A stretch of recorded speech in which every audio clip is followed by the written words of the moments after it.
ఏనుగులు, మనుషులు, ఇంకా మరికొన్ని జంతువులు చూడండి, ఏదో నామమాత్రపు వెంట్రుకలే ఉంటాయి.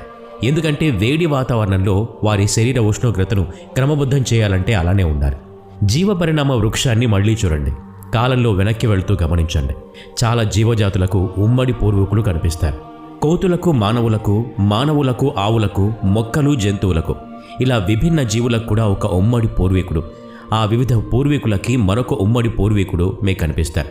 అలా సుమారు 4 బిలియన్ సంవత్సరాలు వెనక్కి వెళితే ఒకే ఉమ్మడి పూర్వీకుని చెంతకి చేరుకుంటాం. ఆ కాలానికి భూగోళం మొత్తం ఒకటే ఖండం. మొత్తం భూగోళం ఎటు చూసినా నీరే ఉండేది. ఆ నీటిలోనే జీవం పుట్టింది. ఆ జీవినే విశ్వ తొలి ఉమ్మడి పూర్వీకుడు అని పిలిచారు శాస్త్రజ్ఞులు. అదే first universal common ancestor, FUCA. అప్పటికి జీన్స్ లేవు, DNA అనేది లేదు. కేవలం స్వేచ్ఛగా కదులుతుండే కొన్ని న్యూక్లియోటైడ్స్ RNAలు కలిసి ఉండేవి. ఈ RNA ఒక PTC అనే పరమాణువును తయారు చేసింది.